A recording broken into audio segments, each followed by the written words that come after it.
But I'd like to open the floor for questions, and people can ask questions of either of our speakers. Yes, we'll take any from the floor. Oh, I'm sorry. Thank you. Elke Wiesman from the Central Land Council. Andrew, my question is to you.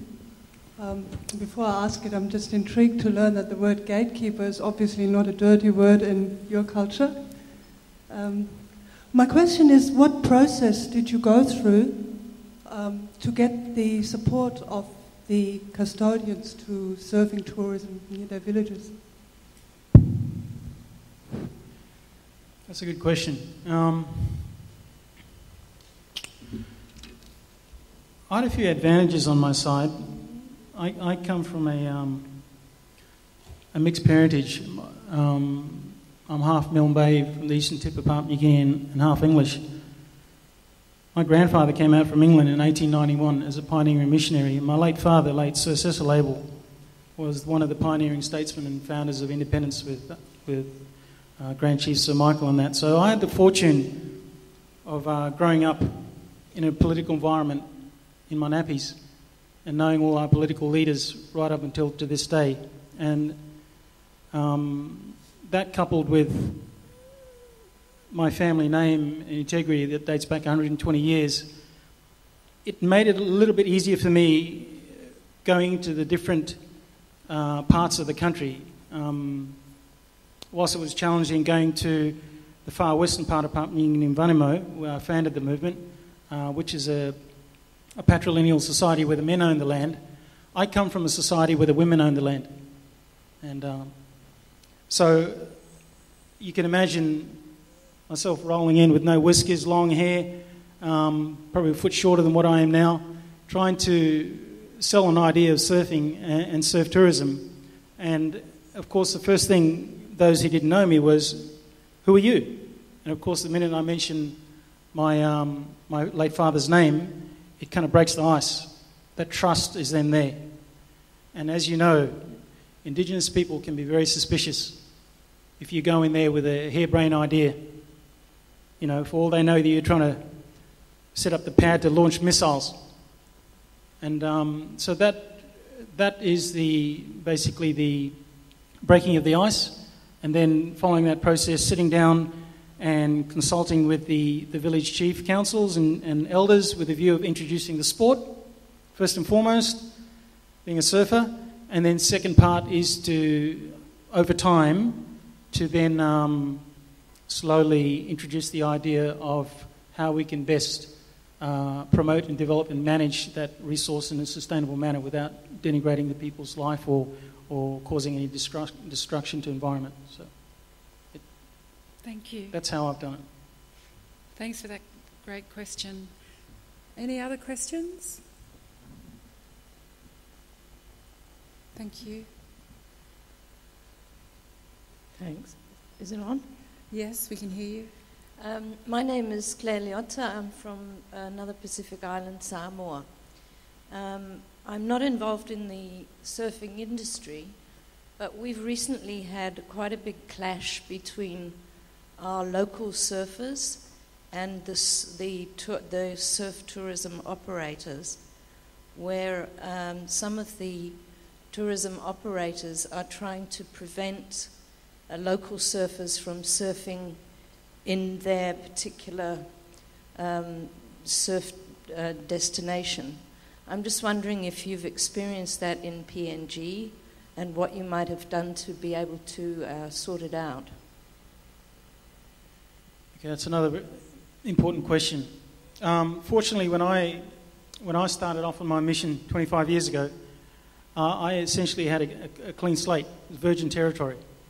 I was able to kickstart my mission by putting the horse in front of the cart. What you have in countries like the Mentawais, in Indonesia, in Fiji, Samoa, Tonga, is everyone's approached things from the top down, and they put the cart before the horse.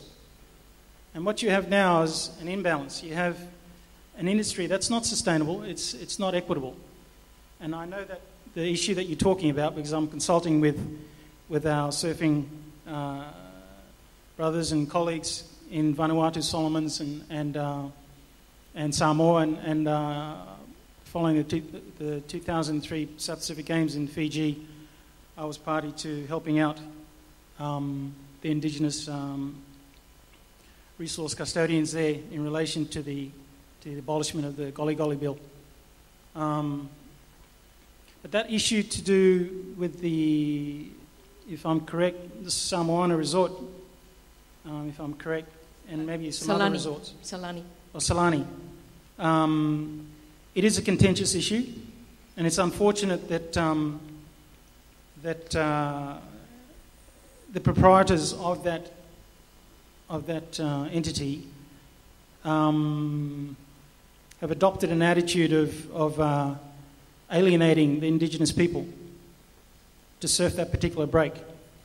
And if you look at what's happened in Fiji since Prime Minister Frank Bainimarama came in, he abolished what they call the Goli Goli Bill.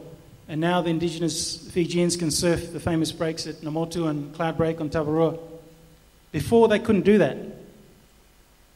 They were essentially bystanders and beggars in their own land. And when I was surfing in Tavarua for the South Pacific Games, the only time on the 1 week changeover every Saturday, there's a 2 or 3 hour gap from the time the tourists leave the resort and the next lot coming in. There's only a 3 hour gap. That is the only time the locals can surf. And the locals just had enough. And I was given a synopsis on the evolution of the surfing movement to all our Pacific Island presidents. And they basically said, Andy, so how do you do it? And I said, well, in PNG, we don't mess around. We just pick up our bow and arrow and tell you to get out. Yeah. You know, that's PNG for you. So at the moment, the Samoans, I'm talking with them at the moment on the email, and we're trying to find an equitable and sustainable way to resolve this issue. Thank you. Does anyone have a question for Jinjing Yang?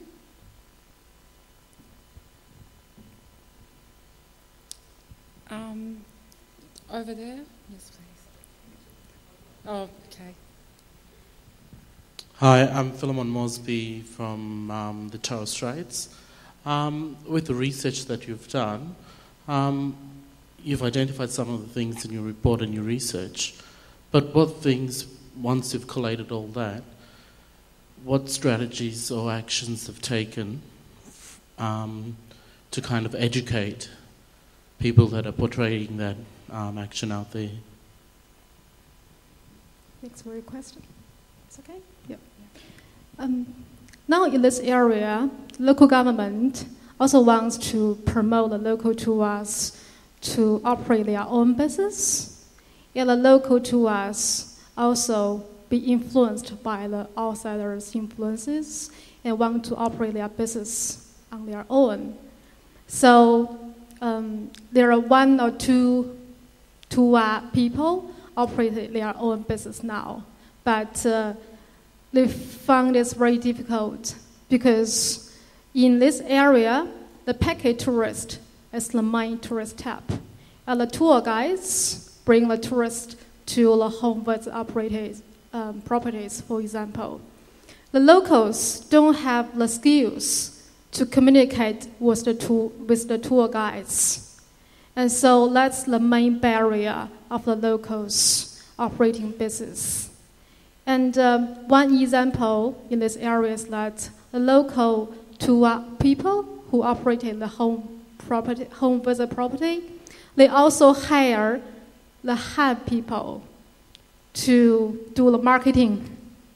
So the Han people will communicate with the tour guides and to bring more tourists. And the local tours, they just perform the performance. So they have the division of work to operate the business together. Thank you for that question. One more. Anna? Yes, thank you, both of you, for an excellent presentations. Jinjing, the question I want to ask you is, there's a lot of interest right now in Australia and many countries in the South Pacific in the Chinese market. Are you aware of, or can you describe any information about the interest of the Chinese in indigenous cultures as a whole? Because you mentioned there were two kinds of tourists, the ones that would be happy to stay in the hotel and enjoy the comforts of that, but not really interested in getting to know the culture, and the other group that were interested in engagement and participation. Obviously that's really important to this particular community of indigenous tourism operators. If they're going to attract the Chinese, how do they go about finding that second group? Thank you very much. Actually, when the Chinese tourists travel around the world, and some of them may also tell you that they want to enjoy the indigenous culture. But actually, at this stage, the Chinese people are more interested in the scenery, but not the indigenous culture. The indigenous culture is just a byproduct of their whole tour. They just want to show the friends or relatives that they have visited the locals while they go back. And they prefer the state cultural performance, actually, but not to stay with the local people. At this stage, because of the language barriers, because of a number of reasons, the Chinese tourists still in the package tourist tab when they travel outside. So they prefer the good food, the good accommodation, and they prefer enjoy the cultural performance instead of living together with the local people, instead of to knowing the authentic culture of the indigenous people.